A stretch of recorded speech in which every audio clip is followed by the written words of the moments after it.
Hey everyone, welcome to another exciting episode of 7-Minute Scaling Secrets, where we interview entrepreneurs and learn the secret on how they scale up their businesses. Today we have a special guest, Asha, who has big brands that he has worked for: Lexus, OCBC, Bayer, and more interestingly, and this is something that just blows my mind, is that he has a Twitter account, and more importantly, Barack Obama actually follows Asher. So we have the honor of having Asher on the show today. Asher, please tell everybody more about what you do and more importantly, why is it that you say that you deal in attention? This episode was brought to you by Superscaling. Join the Superscaling Ignite program today and learn how you can systemize and superscale your business so that your revenues can grow to at least $100,000 a month with a productive team from all over the world, raving fans as clients, and happy founders who have true freedom. Visit superscaling.com/ignite today. And now back to the episode. Okay, thanks Alvin for the introduction. Hi everyone, my name is Asha. So for me, what I do is I pretty much deal with help people and brands to get attention, because in terms of social media today, right, without attention, you pretty much can't grow a business. You can have all the expertise, you can have all the knowledge, you can have a whole bunch of experience, but if people don't even know who you are, they can't even get a taste of your experience, they can't even get to see what you got to offer, right? Then in that case, you're kind of on the wrong side of the table. You're on the losing side of the table. So that's the reason what I do is I actually get to teach people and train people, help them to actually showcase the best parts of themselves to let more people experience and see who they are. And also, I've as what Alvin has rightly mentioned earlier, I have just a little bit of experience, in teaching or in working together with multinational corporates like Bayer, with Lexus, OCBC. Okay, so these are the and for why President Barack Obama follows me on Twitter. Right, some people have asked me that before. So for me, at one point in time in Singapore, when social media was still kind of new, I was one of in one of Singapore's top few most followed users. Okay, that was Singapore was still very new. I was using the follow from follow model back then, which kind of worked then. Now, I wouldn't recommend that at all. And as to why does he choose to follow me, I believe President Barack Obama is a very smart man, and I don't question smart people's decisions. Let's just put it that way. Man, that's awesome. Like, not a lot of people can say that. Like, how many followers or how many people is Obama following? I don't know. He has about 500,000, but out of that, he has like 140 million people that's following him. So that's on Twitter Wow. itself. Yeah, he's the most followed man on Twitter. Of some people think it's Elon Musk, but no, currently he still holds the fort. He still holds the fort. Oh my God, that's incredible. Well, that's a great accolade. So tell the audience, like, Asher, the attention dealer, how do you even get started with attention? How do you, as a person, like, gravitate towards this? Was this something that you've always thought of doing when you were like growing up? Okay, actually, when I was growing up, I would say I actually avoided attention. I had stage fright. So, but there's one thing I learned when I was a kid, when I was very young, is that if you are able to conquer the stage, you kind of beat the rest, like 97% of the world. That was the biggest fear. So as a kid, I was like, okay, I'm going to try. So, sometimes there's school shows, and afterwards there's a performance on stage. Like, hey, kids, come on stage. I'm like, okay, I'm going to go up. I took a step, I moved forward, but I didn't dare. I was just off the stage. I was like, okay, kids, come on up. I stepped a few steps, and okay, I took the steps, about to go on stage. Thank you, kids, you can go down now. I was like, okay, I didn't get to go on stage. Okay, but that gave me a little bit of I would say a taste of starting to conquer my fears. Eventually, I started to appear on stage. I started to go on stage as a kid to join stuff like that. I was presenting a book about the Istana where the president stays. Okay, to my school as a kid as well. And afterwards, I started to appear on stage on theater as an actor, on TV screens, on some commercials, and some movies locally as well. So a couple of things I've been doing, but all of this while I'm doing that, I'm still very much an introvert. Still very much identify as an introvert. And I realized that some of these skills, it's not that it came very naturally. Yes, there was an innate desire for it, but I do believe after some time with all the skills that I've learned, that anyone can actually take these skills, learn them, and with practice apply them to showcase the best version of themselves authentically. It's not about, I'm very rich, I'm very successful, whatever, but it's really showcasing the best version of themselves very authentically to people so that they can really relate to and understand and like, hey, this guy is real, he's energetic. But, Right. in real life, he may not be as energetic, whatever, but it is an extension, it's a believable thing. So yeah, that's the thing about just a little bit about history. Without otherwise, this is gonna go way more than 7 minutes. So, like a typical brand, like what do you see are the main problems that brands and the videos that they create typically have, right? I mean, all of us are on social media, we've seen commercials and TV advertisements even, right? And these are all videos. What do you see are some of the big problems that brands commit when they create all these videos? Yes, the big problem with a lot of brands and many people think of is this thing, disconnect, right? Is when you're doing when you're connecting with people on social media on scale using video, right? You want to make people feel that connection, that relatability. Okay, you need to have that in. Without it, if you try to position yourself as the guru, as the master, as the expert, whatever, you kind of distance yourself from people because when people are watching a video, it's always a pair of eyes to one screen at a time, Yes. right? And individually, they will make assumptions based on this. Like, okay, do I like this person? Do I dislike this person? Is this person worth my attention? Okay. Should I be listening in? So a lot of brands think that what they need to do is showcase like a very professional version of themselves. That was a scenario many years ago. Today, in the day that we're living in, you want to showcase to people the personable aspect, of the day-to-day kind of aspect, the challenges that you face, the difficulties that you have. Then these are the kind of things that people can relate to a little bit more rather than just keep showing, oh, I'm very successful, I've got cars, I've got, Right. this kind of stuff. So there is stories to that. So a lot of brands tend to forget that they're showcasing the solution to people, but what they really need to do as well is to showcase the problem that led to the solution, that Oh. complete the story. Because too many brands do of like showcasing the success part, the after, but they don't show the before.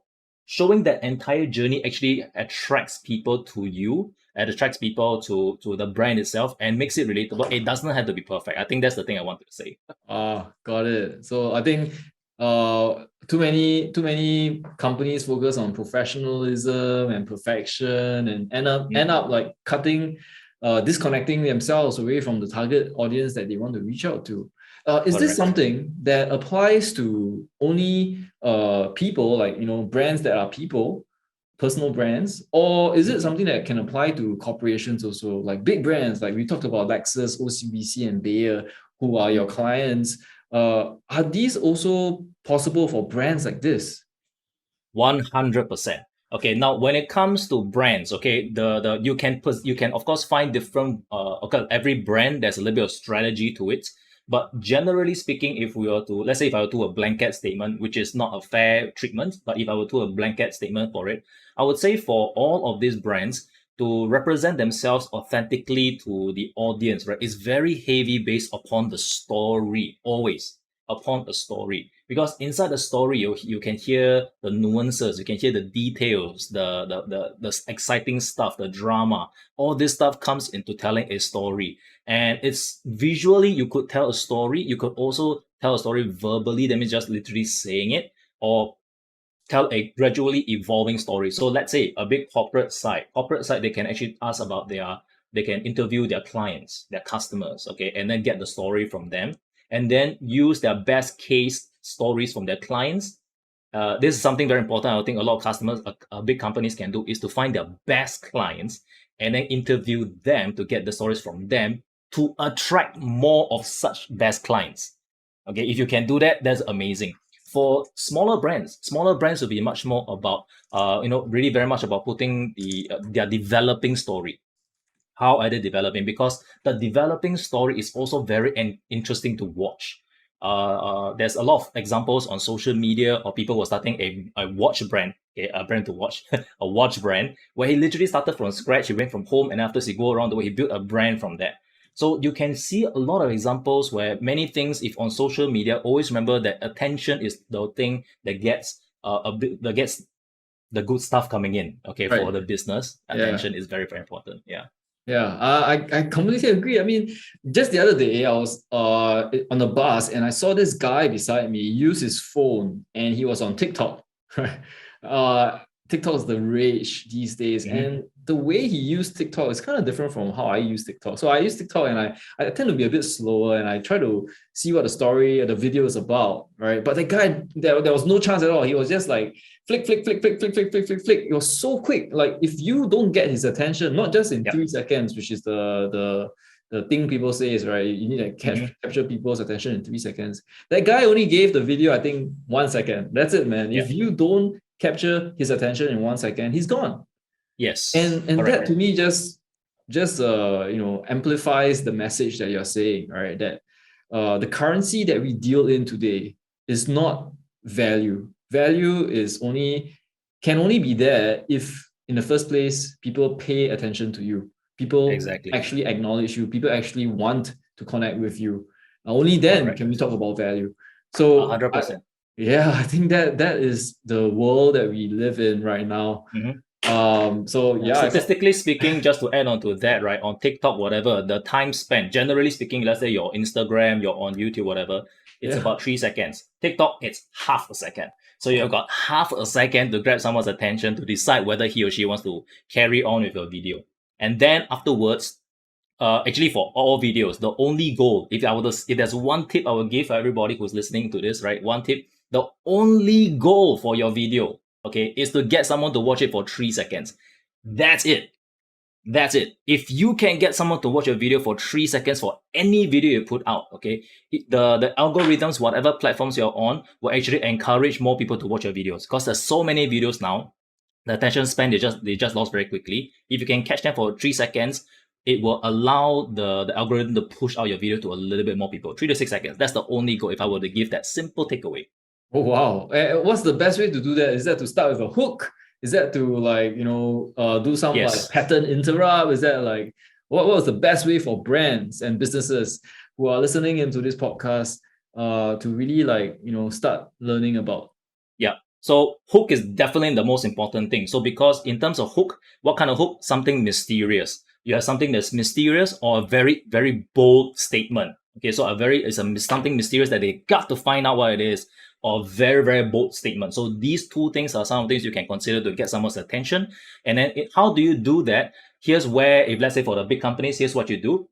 You have R&D, okay, to go and look through a whole bunch of your competitors, and then look at what are the things that are working for them. For the first 3 seconds, what worked for them, and what you do, you reverse engineer. Okay, this is where you have research and development. I think this saying I heard before. If you take from one source, okay, that's plagiarism. If you take from multiple sources, that's research. So you just research around, and then just from that, and then just reverse engineer. That same concept can be applied for an individual or small business, okay? Look around based on what has been working for other people, reverse engineer the first few seconds, find out what is the hook, what got people to stop, and then from that, apply that onto your business. Of course, there's a few other things other than a hook, okay? There's also a structure that needs to go in. So having a structure in place, for example, all I like to say to people, you need to have the hook. After you got the hook, you have the problem, agitate, solve, a very common formula, a call to action, and an unhook. So an unhook is basically, you hooked it in, for example, when you unhook it at the end, you fulfill the clickbait in a sense. Yeah. Okay. So when you unhook them, that means because some people may not get that you have actually answered the hook in the content. When you unhook it at the end, what you do is that you're just reminding people why were they here in the first place, and you complete that loop in a sense. So that is what it sense in a way, if you have a structure that way.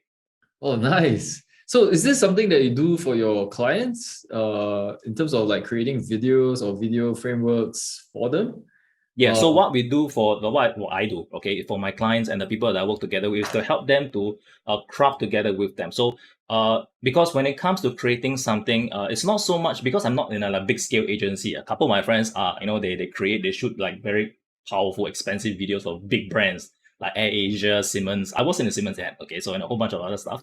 So, but for me, what I like to do is I like to work with the owner or someone who has the creative direction for the brand. And we try to work out based on the structure itself to create a series of contents, and then they can put it out there to showcase themselves. But all of these are all through proper structure, through proper planning and proper strategy. And yeah, I would say that is the plan that I help with my clients with, I would say, yeah, to simplify it.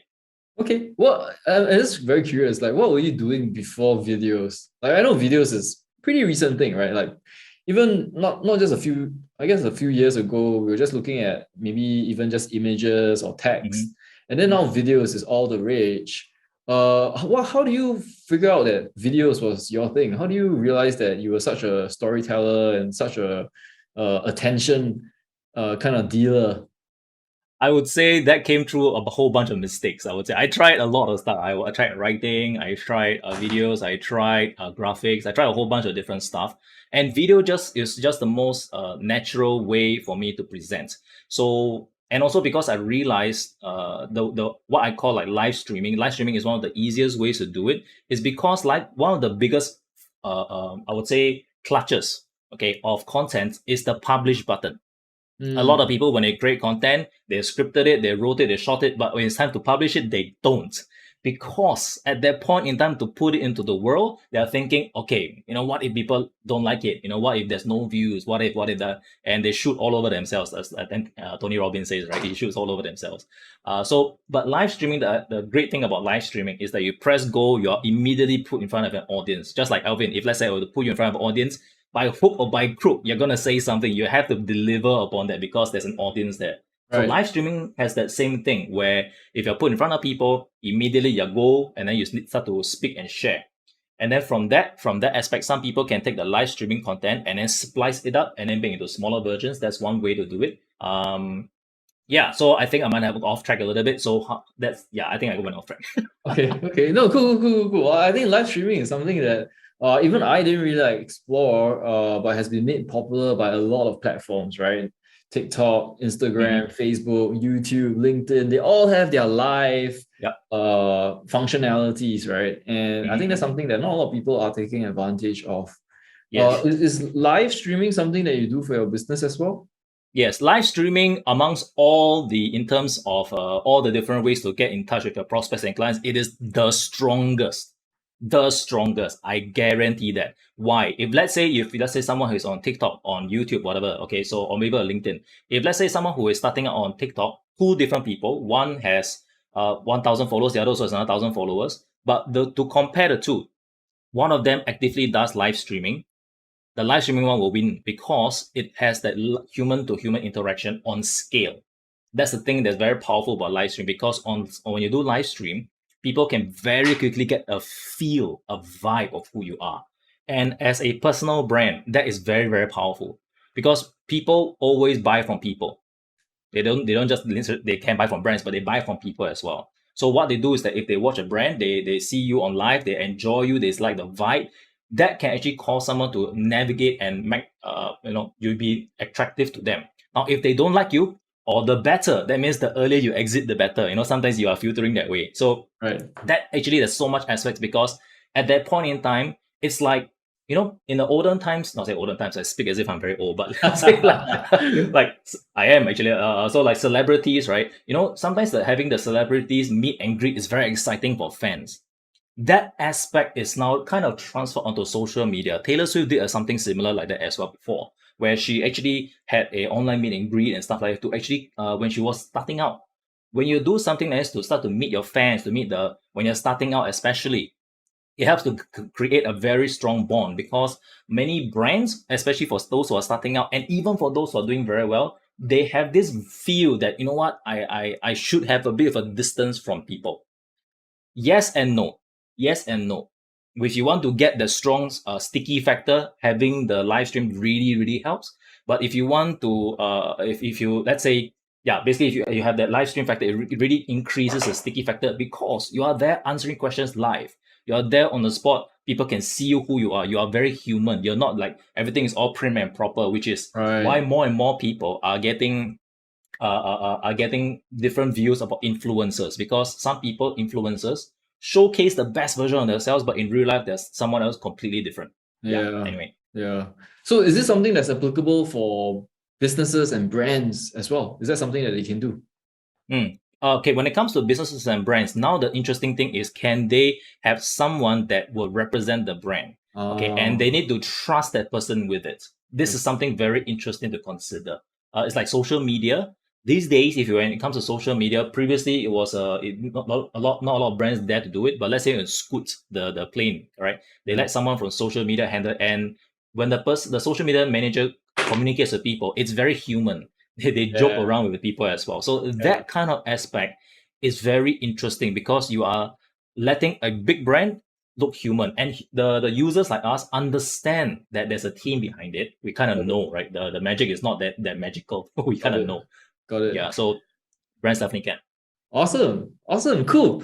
Well, we've come to the end of the show, so we have to wrap up. But thanks for sharing all those valuable nuggets. I think one of the more important things is like what you said, right? To how to actually make the brand more personable and more connectable with people, and that means being authentic. That means being true to who they are, and that means being not perfect, right? Being not professional and showcasing not just the good stuff, but the bad stuff as well. The things that lead you up to who you are. Awesome. So, Asha, I'm sure the audience will want to connect with you. How best can they connect with you? Thank you. So if they want to connect with me, head over to asheraw.com/connect. That's asheraw.com/connect. That's where you can actually find most of my social medias as well. And if anyone would like to, you can feel free to join my free Facebook group. Okay, in my Facebook group, I too do a weekly live stream there. So if you got any questions because of business, or you just want to see how the heck I mess up on life, feel free to join me there. Awesome. Ladies and gentlemen, that was Asha Ao, the attention dealer. Please go check him out. I'll put his link down in the comments below. Thank you so much for spending your time with us on this episode of 7 Minutes Scaling Secrets. Hopefully, you've picked up a nugget or two from my conversation with Asha Ao. Hope you guys have a nice day. Don't forget to like, comment, subscribe, share this episode so that more people can connect with us. Take care, everybody, and we'll see you soon.